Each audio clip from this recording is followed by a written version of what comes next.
And we encourage artists and time is up.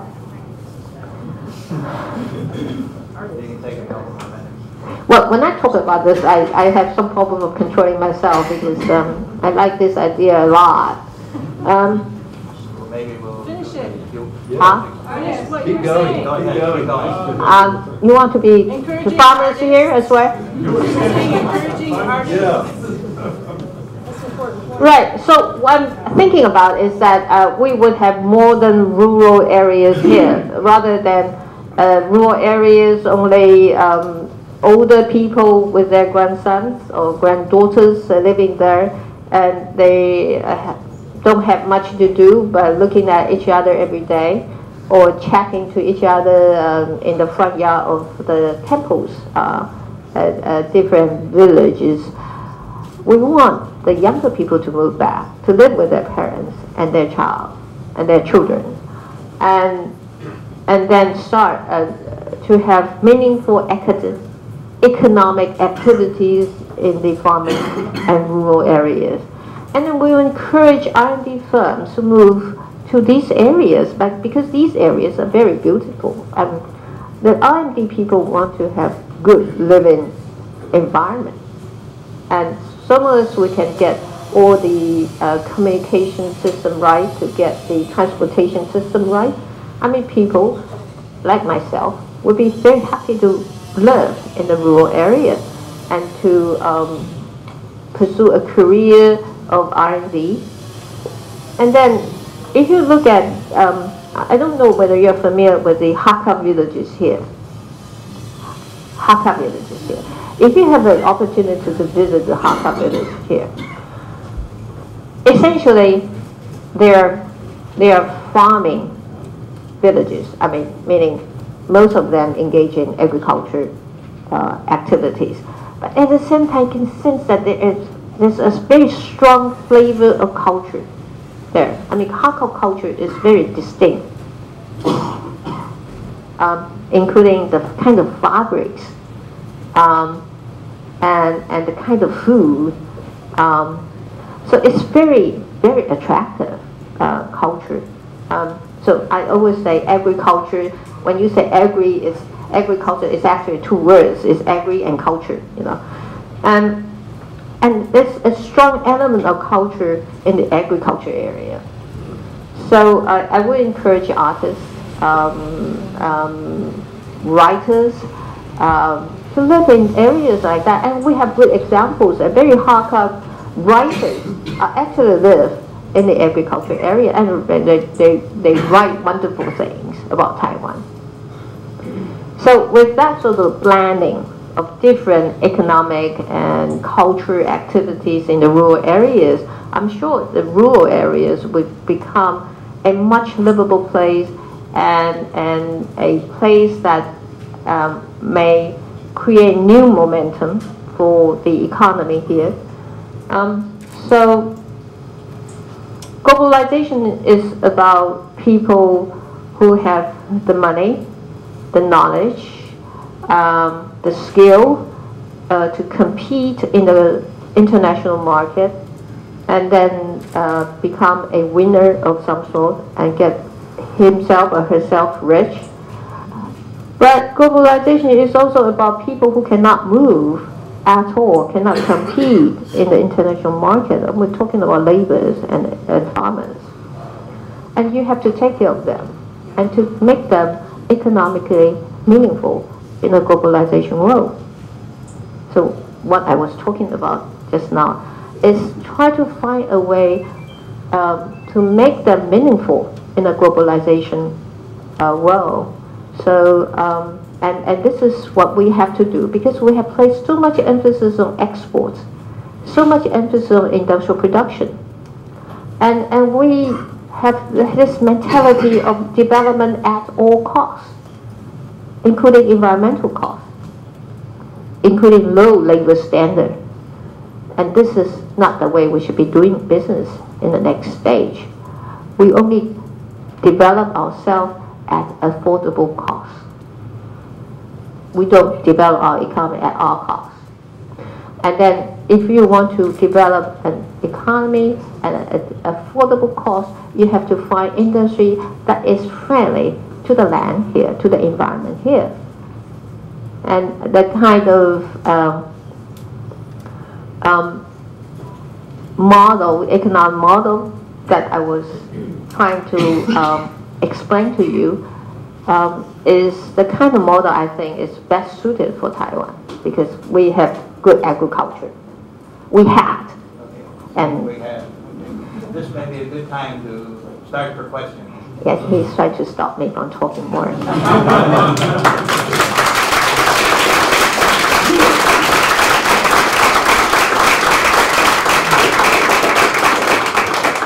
I've always told my friends that Tsai Ing-wen has a much better command of English than mine Joe. And I think today she has also shown us that she has a much better knowledge of the economy and a much better knowledge of Taiwan than the man that currently sits in the presidential palace. However, I will try not to be political, though I always am. But let us start with the questions and answers. And I have told some friends that actually the first two questions I will give the opportunity to women. And so when the time comes for a question, you can come either to the aisle there or there, and I will do a Phil Donahue and walk over to you and give you the mic. And we will go from there. So first question, Catherine. And Jane, you will be next. Hello, Catherine Diamond, 戴雅文, 生态文学,环境保护. So I agreed with you, but I was a little bit disappointed with the absence of the humanities, because you are putting all your bases in the economics, in the engineers, in the science, but where does the attitude toward sustainable growth come? It comes from humanities in a whole different perspective on the environment. And from what I can see, young people in the cities here, they have none, almost none. So I know one person cannot do everything, but how would you be a kind of leader in terms of attitude that can then begin that process in which science and development follow in terms of approaching the environment? Thank you. Well, despite the fact that I didn't particularly and specifically mention this idea of humanities, I thought at least half of what I said just now is about humanities, because I was talking about development at affordable cost. I wasn't talking about development at all costs. So we have to put this environmental cost into our calculation of what makes a meaningful economic dealing. So yes, I would have reservation about the young people caring less about environmental protection issues.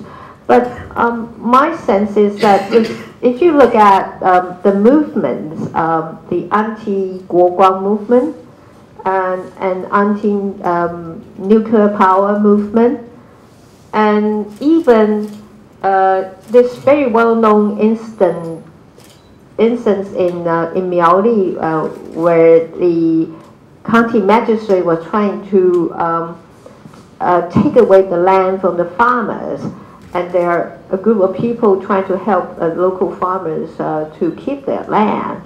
These are all young people. These are, I must say, people of my age are probably less environmental conscious because of our education. Because we grew up at an age when industrial production and development were the most important thing for the whole of Taiwan. But nowadays, people are more conscious about the environment and the land that we are living in, and therefore, I do see that the younger generation are actually paying more attention to issues of these. It's just that they have to care more about their own jobs. It's a difficult time for the young generation because this is a time that they have to face the challenges and the difficulties in looking for a decent job for themselves. But in terms of a political party, I must admit that when we were in the government last time, despite the fact that we are more conscious about environmental issues, but we didn't do enough. I think Catherine's point was also directing to the arts. Oh, art. Am I reading you right? No, I mean, if you don't want to talk about that, I mean, she's answered my question, so I'd be happy Okay.